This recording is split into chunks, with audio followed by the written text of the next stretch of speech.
Hi, my name is Laura. I make a couple of videos on YouTube about filmmaking mostly, and then also a little bit of poetry and sometimes just other creative things.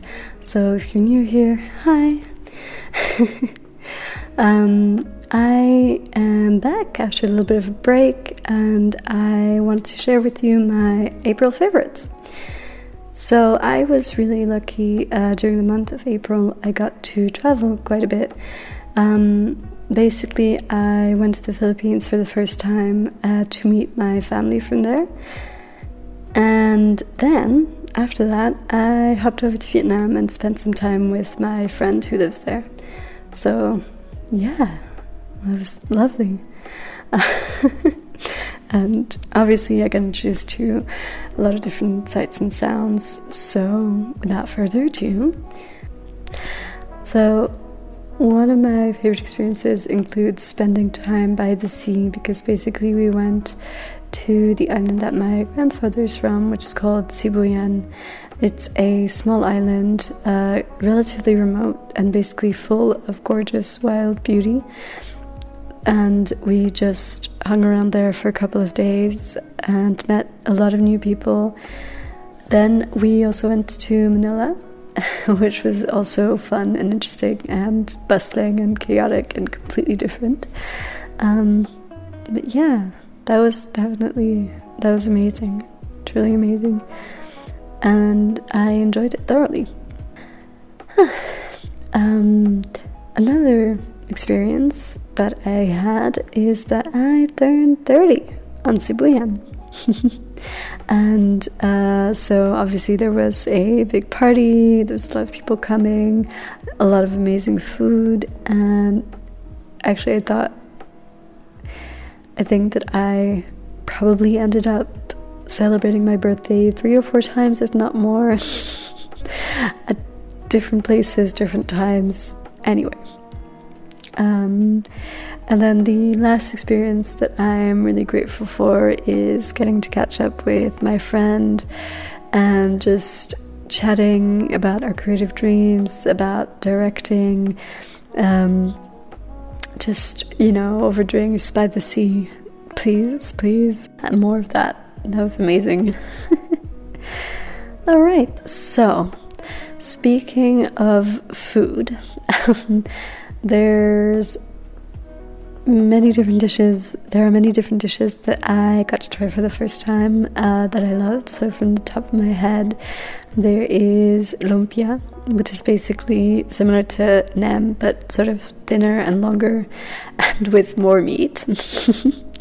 That was amazing. There's also ube cake, which I really like the taste of. It's kind of like sweet potato, but with like a sort of more sophisticated taste. I don't know. Yeah, I loved the taste and the color. Like that deep purple is beautiful. Then we also tried a lot of seafood, obviously, because you don't really get to have fresh fish in Switzerland, not that much, so we really sort of enjoyed and took advantage of that, of being on an island. So we tried like Lapu Lapu, we tried other fish. Oh my god, yeah, like one day they literally caught a huge ass fish, and like they were sort of fishing with fish nets. They caught a huge ass fish, which they cooked like half of the fish. They cooked half of the fish, and then the other half of the fish they sort of dried on a roof. Tasted amazing. And then there was also Sisig, which became one of my mom's favorite dishes, which is basically pork, like different parts of the pork cut up really thinly, cooked, like served over a hot platter. And you have like an egg sort of broken on top that you then mix into the meat. Beautiful. And then finally there's also this dish whose name I forgot, but it's basically jackfruit and coconut mixed together and cooked. Really, really good. And then in Vietnam, my friend took me out for some banh mi. Then she also made me taste some pho, which was really, really good. And also some komta, I believe that's how you pronounce it, broken rice, and finally some bánh xèo, or yeah, I think that's how you pronounce it. Anyway, amazing. And the bánh xèo was paired with like these really, really good white wines that her friend brought over, because she is a sommelier. At least that's what I understood. Amazing experience. So yeah, basically just focused on eating and drinking. Freaking amazing. So I did say that there had been a lot of karaoke, which is true. There had. I had a lot of fun singing. Unfortunately, I do not remember any of the beautiful Filipino ballads that were sung. But yeah, if any of you watching were there and know, hit me up, let me know. We'll add them. However, in Vietnam, I do remember that I was introduced to Teddy Chiller, who's this young hip-hop artist who also DJs, and his sets, I will say, are pretty cool. I don't know a lot about DJing, I will put that out there, but to me, it sounded pretty good. In terms of TV shows, my friend and I finally started watching The Sopranos after hearing about it for so long, and I get the hype. James Gandolfini specifically is a freaking amazing performer. His performance as Tony Soprano is both cheeky and vulnerable and freaking terrifying at the same time. It's stunning work. It's also just incredibly compelling, like when he's on screen.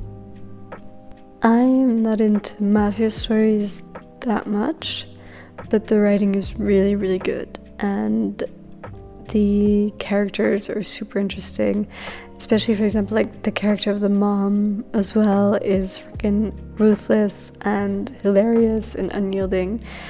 So yeah, I would recommend, and I totally understand the hype around it now.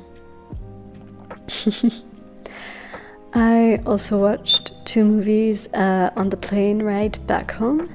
One of them was Mon Crime, which is like a French sort of dramedy, quite hilarious, sort of larger than life script and performance. The premise is basically these 2 young women, one is an actress, one is a lawyer, and they're both struggling. Essentially, the lawyer isn't getting any cases, and the actress can't find a role, until the actress is accused of killing a famous producer, and she sees an opportunity for herself and her friend. There are a lot of really, really known, amazing actors in this movie. There's Fabrice Lucchini, there's André Dussolier, there's Isabelle Huppert, who's delectable. She is having way too much fun playing this old sort of has-been actress. Yeah, I would recommend. I was quite surprised. I wasn't expecting that. And then I also watched Turning Red, which is a Pixar movie.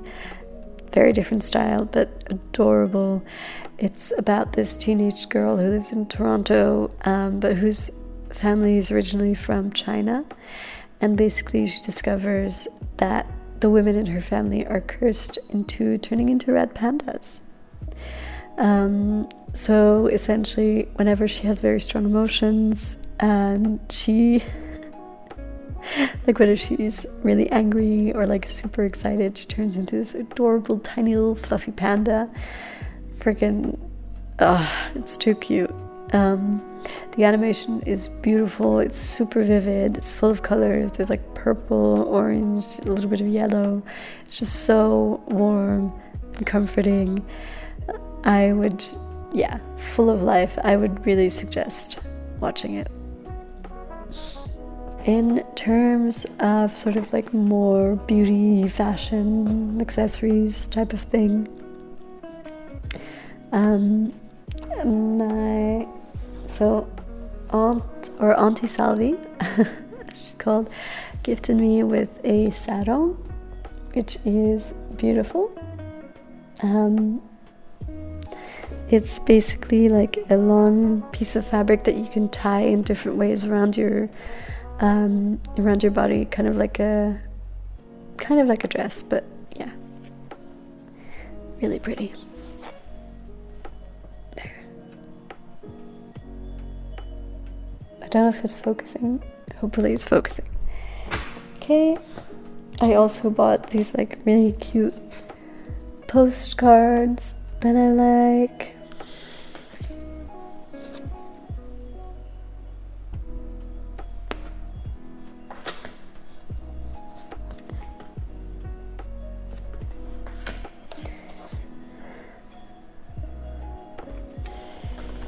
Another thing is that we got to visit the Ayala Museum in Makati in Manila, and we looked at their exhibitions and at their permanent collections. And one exhibition in particular stood out to me, called Skeins of Knowledge, Threads of Wisdom, and it looks at the traditional fashion of some of the different islands in the Philippines. And I found it really, really beautiful. The fabric is called ikat, I believe. It's either the fabric or like the technique used to make it. I'm not sure now, but I'll put pictures. And to me, I found it so beautiful. The fabric itself is made of abaca silk or cotton. The fabric has like this gorgeous shine, and the patterns are really beautiful and intricate. If you are in Manila, I would really suggest that you check out the museum and that you look into the different exhibitions. The final thing that I want to talk about is a store called Cultura that focuses on Filipino accessories, Filipino fashion, and Filipino like beauty products. It has like really cool sort of Filipiniana fashion, to like the famous like really big shouldered tops and paired with like long skirts. And then the accessories are also really interesting. You've got these kind of like traditional accessories or indigenous accessories. These bags that are made using coconut, which is really cool. So yeah. That's it from me. I hope that you enjoyed watching the video, and see you in the next one. Bye bye.